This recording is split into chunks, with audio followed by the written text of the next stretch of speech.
저는 이 책을 독서 모임에서 이제 주제로 잡혀 있어가지고 읽게 됐는데, 이 서문을 읽고 완전 반한 듯한 느낌? 결혼을 졸업하기 전에 한 2, 3년간 굉장히 우울했던 것 같아요. 이제 이렇게 지금 괜찮아지고 나서는 내가 그때 우울했었구나.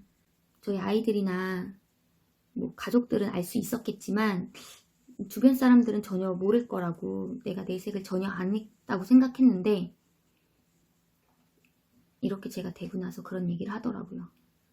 퇴직을 하신 분이셨는데 그분이 그런 말 한 적이 있다면서 다른 분이 전달해 주시는데, 그때 왠지 제가 죽을 것 같다고, 그게 무슨 소리냐고, 그냥 힘들어서 그런 거지 자기가 이렇게 말했다고 이렇게 하시는데, 깜짝 사실 놀랐고, 제 친한 친구들 중에 제가 이런 얘기를 하지 않았는데도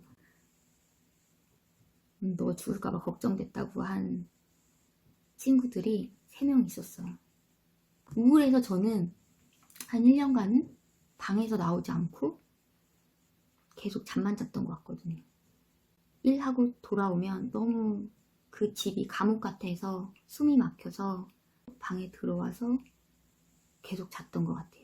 이렇게 해서 사람이 잘 수 있나? 놀라울 정도로 자고, 숙려 기간 동안 약간 정신이 차려졌던 게, 내가 이제 한 아이를 책임져야 되는데 내가 정신이 말짱하지 않으면 이 아이가 어떻게 될까라는 생각에 그때 병원을 다니기 시작했고, 상담을 받고 치료를 받고 하는 게 일주일에 3번씩 가면서 받았는데, 그게 도움이 굉장히 많이 됐고, 지금은 아주 좋아졌고, 나는 이제 정신적으로 건강하다고 생각했는데, 이 서문에 나온 글 중에 파티에 초대를 받았는데 갑자기 별로 재미가 없을 것 같고 가고 싶지 않고, 그래서 안 갔더니 또 난 할 일이 없고, 그러다 보니까 축 처져 있고 기분이 더 다운되고, 이런 경험은 요즘도 하고 있거든요.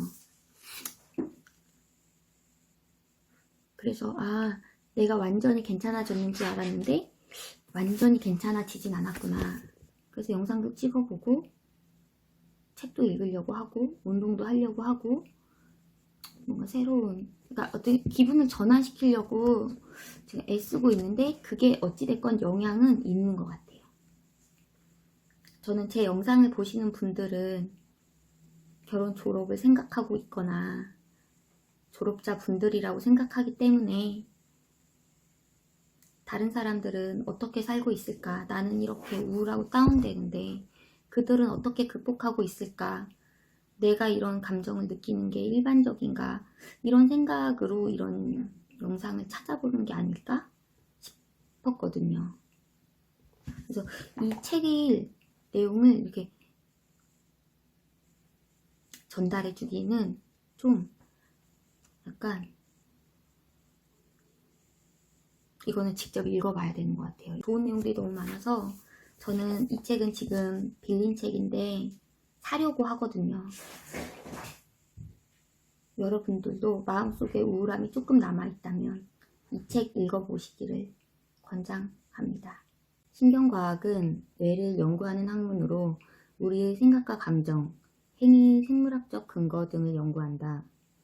지난 몇십 년간의 연구로 우울증을 초래하는 뇌회로를 바라보는 시각이 엄청나게 달라졌고, 그에 따라 우울증에 대처하는 방법도 훨씬 많이 알게 되었다.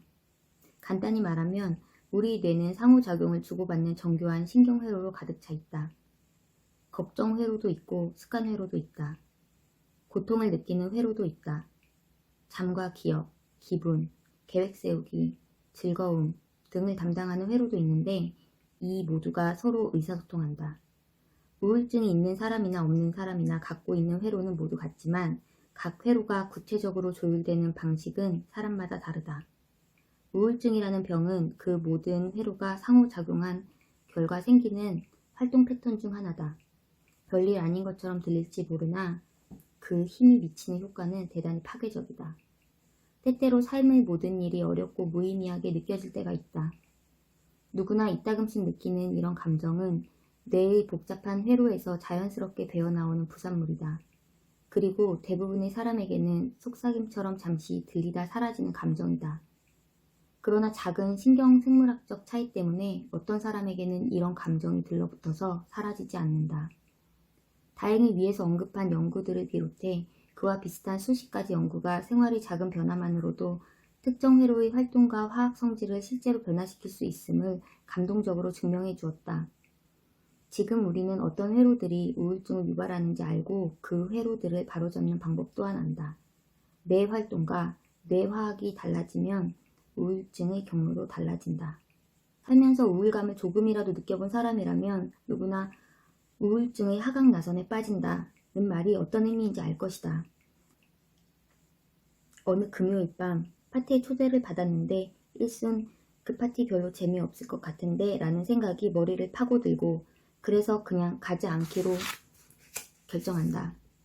대신 깊은 새벽까지 소파에 앉아 텔레비전을 본다. 그러니 다음 날은 늦잠을 자게 되고 기운도 별로 없다.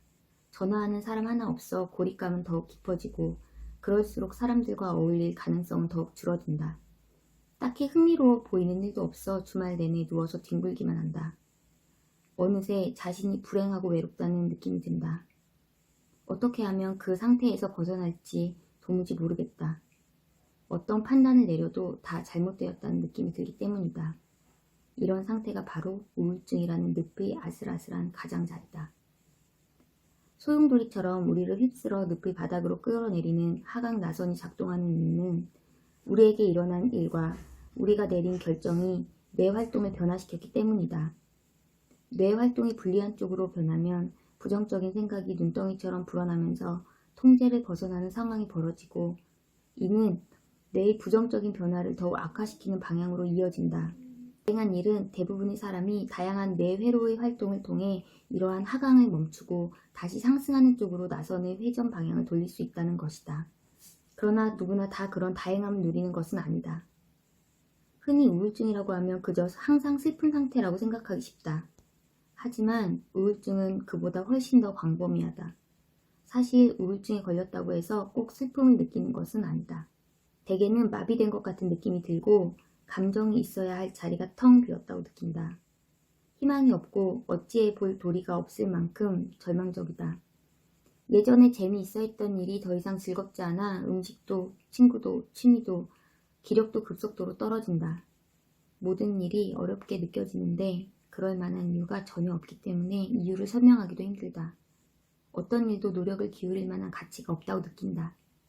잠들기 어렵고 잠들더라도 계속 잠든 상태를 유지하기 어렵다. 아픔과 통증을 훨씬 극심하게 느낀다. 집중이 안 되고 불안하고 수치스럽고 외롭다. 우울증의 하강나선이 심각한 문제인 이유는 단순히 기분을 저조하게 만들기만 하는 것이 아니라 그 저조한 상태를 계속 유지하려는 성질이 있기 때문이다. 우울증은 아주 안정적인 상태다. 다시 말해 뇌는 계속해서 우울한 상태를 유지하는 방향으로 생각하고 행동하는 경향이 있다. 우울증을 해소하는 데 도움이 되는 방향으로 생활 습관을 바꾸는 것이 너무 힘겹게만 느껴진다. 운동을 하면 도움이 된다지만 운동을 할 기분이 아니다. 밤에 잘 자는 것이 도움이 되겠지만 불면증이 방해한다. 친구들과 무언가 즐거운 일을 하는 것이 도움이 된다는데 즐거워 보이는 일은 하나도 없고 사람들을 귀찮게 하고 싶지도 않다. 우리 뇌는 그 상태에 붙잡혀 빠져나오지 못하고 우울증은 중력처럼 인정사정 보지 않고 밑으로만 끌어당긴다. 기분은 사발바닥에 놓인 구슬처럼 어디로 굴려도 늘 아래로 굴러 내려오고 만다. 우울증은 다양한 뇌 회로 간의 조율 그리고 그 회로들이 서로 혹은 세상과 나누는 상호작용에 의해 촉발된다. 마이크와 스피커 같은 단순한 회로를 생각해보자. 마이크와 스피커를 특정 방향으로 두면 아주 작은 속삭임도 귀를 찢는 듯 날카로운 되먹임 소리가 된다. 그러나 방향을 조금만 바꾸면 문제는 사라진다. 문제는 마이크에 있는 것이 아니다. 스피커의 문제도 아니다. 둘 다 정해진 제 기능을 정확히 수행하고 있다. 문제는 시스템, 그리고 부분들 간의 상호작용에 있다. 우울증의 하강나선 역시 이와 똑같은 방식으로 작동해 뇌회로들 사이의 특정한 조율에 의해 형성되고 방향이 정해진다. 곧 해마라든가 노르에피네프린 같은 과학 용어를 사용해 구체적인 내용을 깊이 다루겠지만 일반적으로 우울증은 뇌의 생각하는 회로와 느끼는 회로가 잘못 작동해 생기는 문제라고 이해하면 된다. 뇌는 수십 가지 영역으로 나누어지지만 우울증을 초래하는 회로는 그 수가 비교적 적다. 뇌의 두 부위, 구체적 전전두피질과 변형계가 우울증을 일으키는 주범이다. 단순하게 말해 전전두피질은 생각하는 뇌 부위이고 변형계는 느끼는 부위이다. 우울증은 이 영역들이 작동하는 방식, 서로 의사소통하는 방식에 문제가 생긴 상태다. 생각하는 전전두피질은 느끼는 변형계를 조절하는 책임을 맡고 있는데 전전두피질이 그 기능을 제대로 수행하지 못하는 것이다. 다행히 이 부위들이 작동하고 의사소통하는 방식을 변화시킬 수 있고 이 책에서 이야기하려는 것이 바로 그 변화의 방법이다. 뇌는 어떻게 상승나선을 만드는가?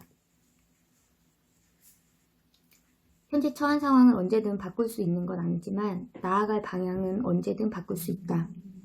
삶이 소용돌이치며 추락하는 대신 힘차게 솟구쳐 오른다면 어떻게 될까? 갑자기 에너지가 샘솟고 잠도 잘 자고 친구들과 더 많이 어울리고 더 행복하게 느껴진다면? 우리 뇌 회로들은 우울증을 만드는 능력뿐 아니라 이런 상승 변화를 만드는 능력을 동시에 갖고 있다. 대개는 몇 가지 긍정적인 감정만으로도 충분히 그 과정에 시동을 걸 수 있고 이는 다시 삶의 다른 영역에서 긍정적인 변화를 시작할 수 있는 추진력이 된다. 이것이 바로 상승 나선이며 그 놀라운 효험은 수백 가지 과학 연구가 거듭 증명해왔다. 이제 질문해야 할 것은 그럴 때 실제 뇌에서는 어떤 일이 일어나며 상승 나선은 어떻게 움직이기 시작하는가이다. 생활이 긍정적으로 변하면 신경도 따라서 긍정적으로 변한다는 것이 밝혀졌다. 더불어 뇌의 전기 활동과 화학적 구성, 심지어 새 누련을 만드는 능력까지 달라진다. 이렇게 뇌가 변하면 뇌 회로가 다시 조율되어 또 다른 긍정적 삶의 변화로 이어진다. 예를 들어 운동을 하면 수면 시 뇌의 전기 활동의 변화가 일어나고 이는 다시 불안을 줄이고 기분을 향상시켜 운동할 수 있는 에너지를 더 많이 만들어낸다.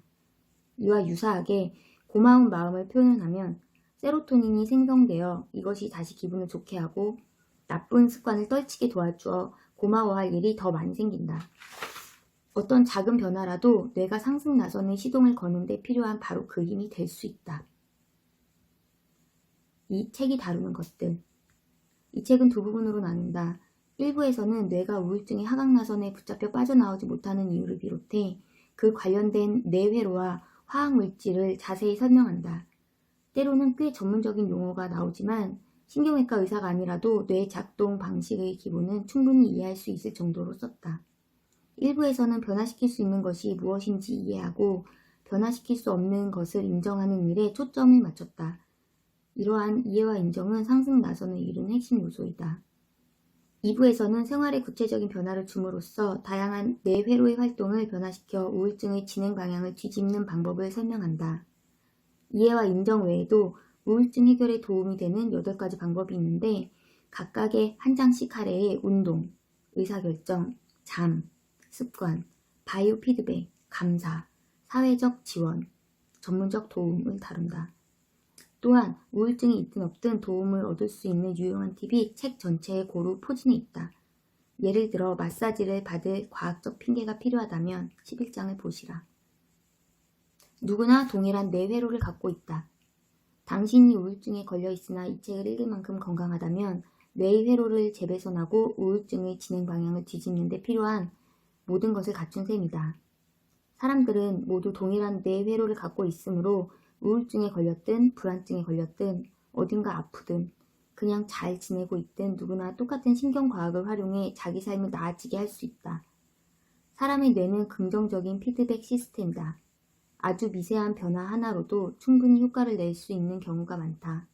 나비 한 마리가 LA에서 한 날개짓이 뉴욕에서 폭풍우를 일으키는 것처럼 말이다. 이 서문을 읽는 행위 자체가 뇌에게 당신이 이미 회복의 길에 들어섰음을 알리는 메시지이다. 물론 이 책이 우울증을 단숨에 해결하는 단 하나의 해법을 제시하지는 못한다. 그런 해법은 없기 때문이다. 대신 작은 해법 수십 가지는 분명히 존재하고 그것들을 더하면 부분의 총합보다 더 큰 해법이 된다. 여러 가지 해법 중 단 하나만 잘 활용해도 효과를 볼 수 있다. 가장 중요한 단계가 바로 첫 단계이다. 당신은 이미 그 단계에 와 있다. 정말 부분만 읽어드렸는데도 시간이 이렇게 많이 갔네요. 계속 힘냅시다. 화이팅!